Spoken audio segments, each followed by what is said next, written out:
Lee Grant's story is one of the most powerful tales of survival in Hollywood history.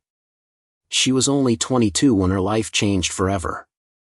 In 1951, she earned her very first Oscar nomination for her role in Detective Story.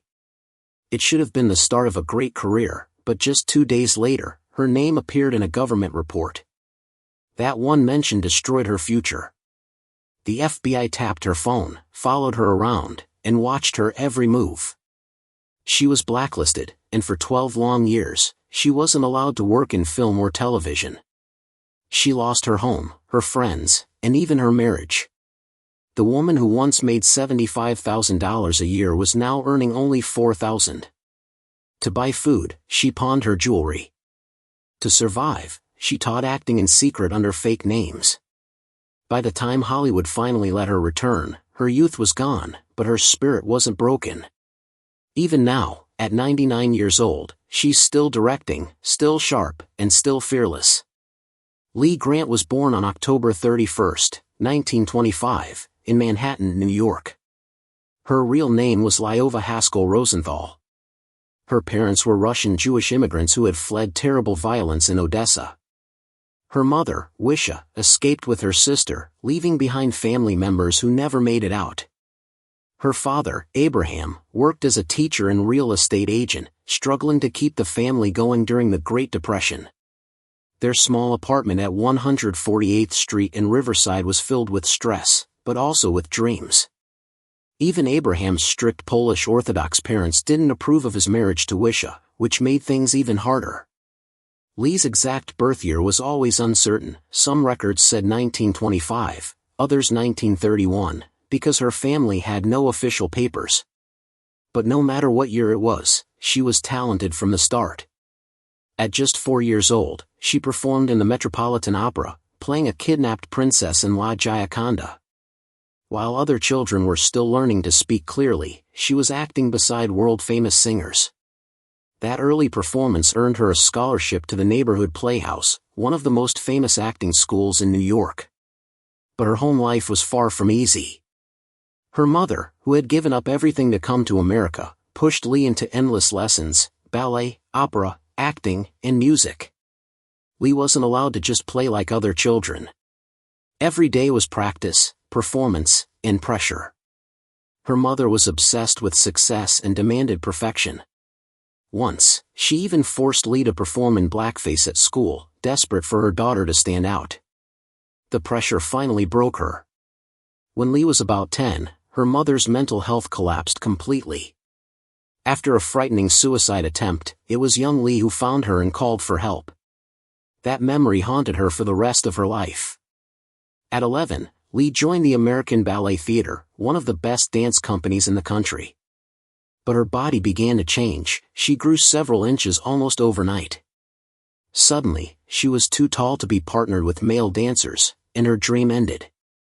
Her family was devastated. They had pinned all their hopes on her, and now they had nothing. They lived in poverty during the Great Depression, surviving on New Deal programs. Her father did everything he could, but there was never enough money. Sometimes Lee went to bed hungry. By the age of 12, she was already working, acting, singing, and dancing, to help pay the bills. While her classmates went to school, she was performing to keep her family afloat. When she turned 17, she changed her name to Lee Grant, leaving behind her past and the pain of her childhood. She wanted a fresh start and a name that sounded right for Broadway. Her big break came in 1948 when she was cast in a play called Joy to the World. She had no real stage experience, but her performance was so natural that critics took notice. She had already performed in opera at 4, studied under the great Sanford Meisner, and trained at Juilliard. She had been preparing for this moment her entire life. In 1949, she auditioned for Detective Story. She was only 22 but asked to read for the role of a 40-year-old shoplifter instead of the young girl everyone expected her to play. She wore a plain brown jumper and based her character's voice on the women she heard on New York City buses. That decision changed everything. Her performance won her the Critics' Circle Award and led to her film debut. When the movie version of Detective Story came out in 1951, she starred alongside Kirk Douglas and earned her first Oscar nomination. But what should have been her moment of triumph became the start of a nightmare. That same year, Lee married screenwriter Arnold Manoff. Arnold had once been involved with the Communist Party, something Lee never fully understood or supported. 2 days after giving a eulogy at an actor friend's funeral, where she blamed the government for his death, her name appeared in a pamphlet called Red Channels.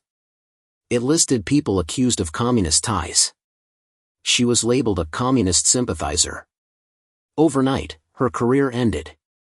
She was just 24. The blacklist destroyed everything. From 1952 to 1964, Lee was banned from all television and film work.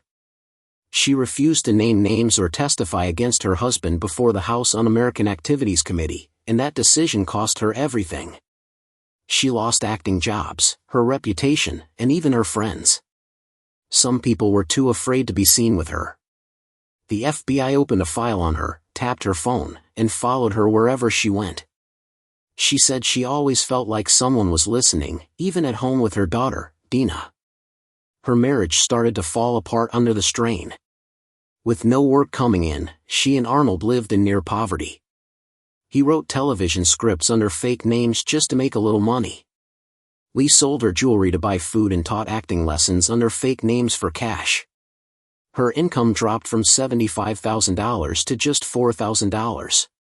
She said those 12 years were her engine years, the time when she should have been playing leading roles, but instead, she was teaching in small studios, struggling to survive. The stress took a serious toll on her mind. After testifying before the committee, she developed memory problems and couldn't remember people's names. The trauma stayed with her for decades. In 1961, she finally started therapy. 3 sessions a week cost almost half her income, but she said it saved her life. Therapy helped her understand why she always said yes to powerful men and why she was drawn to danger. She realized she had been chasing approval her whole life, ever since childhood. Those lessons later shaped her as a filmmaker. Even during the darkest years, she never gave up acting completely. Theaters were safer for blacklisted actors, and she earned a small weekly salary doing plays like Arms and The Man and a Hole in the Head. Sometimes she performed 6 nights a week just to stay busy and sane. When her marriage finally ended in 1960, she was barely earning $1,200 a year. Manoff died 5 years later at just 50 years old. She always believed the stress of the blacklist killed him. By 1964, her name was finally cleared. Hollywood started to welcome her back. In 1965, she landed a major television role in Peyton Place, playing Stella Chernak in over 70 episodes. The role was intense, emotional, and unforgettable. She poured all her pain into it, and it paid off. She won an Emmy for her performance. Frank Sinatra himself told her, "You deserve it, kid." It was the first time she felt safe in Hollywood again. 2 years later, she starred in the Heat of the Night with Sidney Poitier. Her performance was heartbreaking because it came so soon after her husband's death.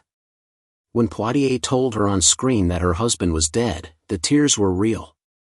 She wasn't acting, she was grieving. That moment became one of the most powerful scenes in the film. In 1975, she finally got the recognition she had waited her whole life for. At 50 years old, she won the Oscar for Best Supporting Actress for her role in Shampoo. Her acceptance speech was both funny and moving. She joked, "I must have really wanted this. Otherwise, why would I wear an old wedding dress?" For the first time, she felt truly free of enemies and fear. That same year, she was nominated again for Voyage of the Damned, playing a Jewish refugee.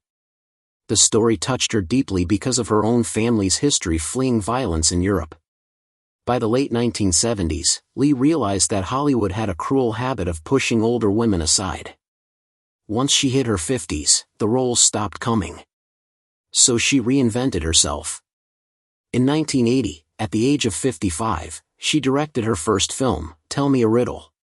What made it historic wasn't just the story, it was that the film was written, produced, and directed entirely by women, something that had never happened before in American cinema.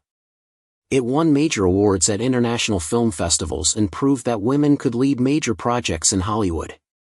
From there, she kept breaking barriers. In 1986, she became the first woman in history to win the Directors Guild of America Award for Outstanding Directorial Achievement in a television film for Nobody's Child. It was the true story of a woman who spent 20 years in mental institutions. The film was raw, painful, and honest.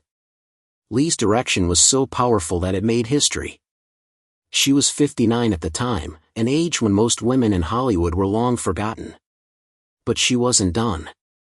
She directed several groundbreaking documentaries, When Women Kill, which looked at the lives of women in prison, What Sex Am I?, which explored transgender identity years before the topic was openly discussed, and Down and Out in America, which exposed poverty and homelessness during the Reagan years.